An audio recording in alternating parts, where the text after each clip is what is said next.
Kermit the Frog is back in Disney Speedstorm. That's right, everyone's favorite frog is available to unlock once again over here in the Limited Events tab. You can see there are two brand new Kermit events that are going to help you unlock and get more shards for Kermit. Starting with the Rainbow Connection event, this is where you're going to actually unlock him and get all the shards for that. As you can see, there's a bunch of different objectives that all grant you Kermit shards, and also once you complete 6 of the objectives in this event, you get 5 additional Kermit the Frog shards. So pretty much how this works is you can see there's these 5 objectives here. They all require you to have a different character at level 22. Those characters are Jessie, Buzz Lightyear, Mike Wazowski, King Candy, and Stitch. So what you're going to have to do, obviously, is unlock all of those characters and then take them into this event, complete their respective objectives, and then get those 1 Kermit shards.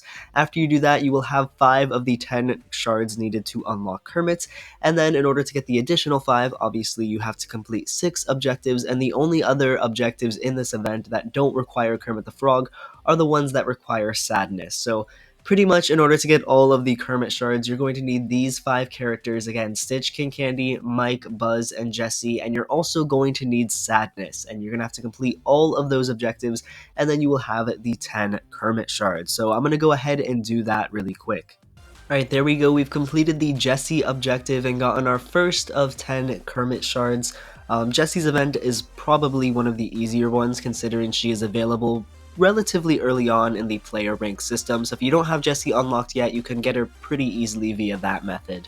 And there we go, we finished the Mike Wazowski one. Once again, I think another relatively easy one, as Mike is also available pretty early on in the player rank reward system as well. Stitch's objective is now done. This one is a little bit harder.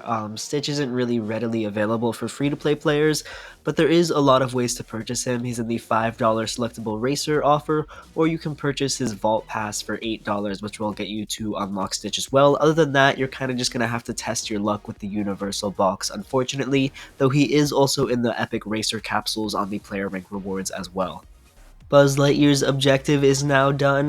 Once again, pretty hard, not super readily available for free-to-play players, though once again, he is easy to purchase. You can buy his Vault Pass for $8 just like Stitch, or he has a $10 unlock pack in the Arby's Trove section of the store. I also feel like he might be in the Epic Racer capsules, but I'm not 100% sure on that. There we go, King Candy's objective is now done. He's probably the hardest of the 5 racers to obtain. There's really just no good way to unlock him right now. He might be in a gacha box in the shop, but that's just gambling. Other than that, you really just gotta test your luck in the universal box, I think. And there we go, both of Sadness's objectives are done. Sadness right now is available just by purchasing the Golden Pass, and other than that, as a free-to-play player, you can unlock her if you get really lucky with the free capsules in the Golden Pass, and there is a rewards code that I covered in my last video that will give you 2 additional Sadness shards for free. And with that being all said and done, we have now obtained 10 Kermit shards from this event. We're going to get our next 5 right here, there you can see. And if I didn't have Kermit unlocked already, he would be now. So it is a lot of stuff to unlock Kermit, I'm not going to lie. But then once you unlock him, you get all of these rewards if you're able to complete his event. And you also gain access to the In Footloose Fancy Free event, which I will now tackle here in a second. But first, in the shop, in case you are not able to unlock Kermit and you want a way to directly buy him, I don't believe he has an unlock pack, but I'm not 100% sure. But you can buy this green connection box. I don't know if I would recommend it. It's only a 10% drop chance for Kermit. Personally, I would just wait until his events come back and you have more characters unlocked and you're able to unlock him for free, because it's a $5 box and it's only a 10% chance for Kermit. It's just really not worth gambling. And then in case you're curious about the other stuff you get once you unlock Kermit, he has all these cosmetics as well as the racer suit that I already purchased for him and the extra shard packs, which again, probably not worth it. I wouldn't buy it. I have a whole video opening Kermit's box and it was bad.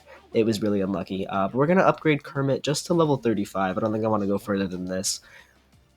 And we're going to take him into the In Footloose Fancy Free event. If you guys would like an entire guide on how to get top 10% in this event, let me know in the comments below and I might cover that. But we're just going to do an attempt or two, try and get the best time possible, and hopefully find ourselves in the top 10%. My Kermit is a pretty high level and he has pretty decent crew members, so hopefully that will pay off for me here. We'll see though. Kermit has also been buffed since the last time his events rolled around. Not directly, but speedsters have gotten a buff, and that actually really helps Kermit out. I believe, yeah, the normal activation gives him manual boost, which is really helpful. If you're playing this event, always use the normal activation, never the charged. It's not useful. Because the charged ability, all it's going to do is slow people down, and one, when you're doing this event, you want to be as far away from people as possible, just so you don't get stunned or anything. So there's no point in using that. And two, you should be ahead of everyone. Like, you shouldn't have to avoid people. As long as you're driving somewhat decently, you should be able to get pretty far ahead of the AI. Obviously, it depends what level you are, of course, in comparative to the AI, but it's not too difficult, I don't think. I don't actually know what the recommended level is. I think it's like 12, I want to say, but it might be higher. I'm not sure. But anyways, once you're a high enough level to get super far away from the AI, it is a big advantage for Kermit. He's not a racer that really wants to stick around people. There's no benefit for him to do that. He does have the slow, which is, again, good defense, but it's not really benefiting him. It's just kind of like a way to make distance between him and other people. And obviously, much like driving with everyone else, the main goal that you should be trying to do in this event is focus on filling up your manual boost bar. You never want it to run out. That means hit as many speed pads as possible, use your unique abilities wisely, and stuff like that. And we got a time of 135.9. Let's see where that places us on the leaderboard for Kermit, if we can find ourselves in the top 10% after the first go. Yeah, oh, 38 on the leaderboard. That's actually higher than I thought.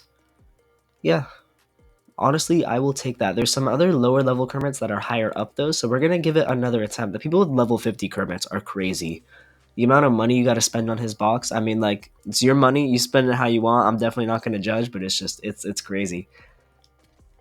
Now, unfortunately, my audio did get corrupted for the other two runs, but I didn't really improve my time at all anyways. You can see we're comfortably in the top 10%, time of 135.8. Again, if you want to see a more in-depth guide, let me know, but really the best advice I can give you, unfortunately, for this cup is just level up your Kermit.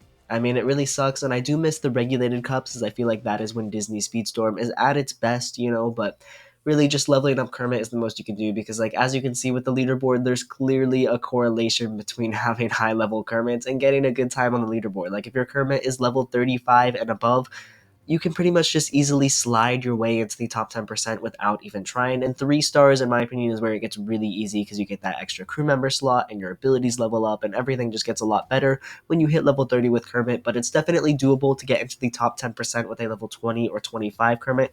It's just going to take a little bit of extra work.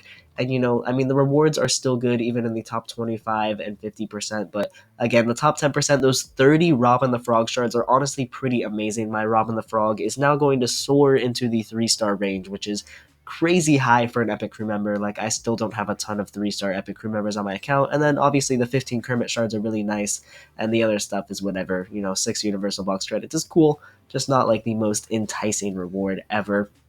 But there you guys have it. Kermit is back in Disney Speedstorm. Good to see him.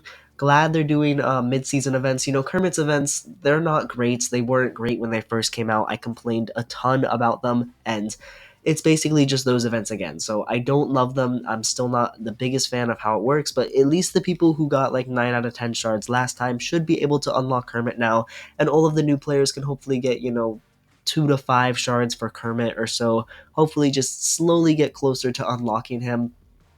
That would be really nice, but it really does suck that they didn't make his events a little more new player friendly, but hopefully they'll keep rerunning them so that way people can get shards for him slowly over time and eventually unlock him, kind of like what they're doing with Wally, which is really nice. And hopefully we see more mid-season events in the future that are hopefully a little bit more beginner friendly than this.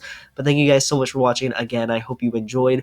Be sure to let me know what you think of Kermit's events in the comments below, and I'll catch you guys in the next video. Peace out, everybody.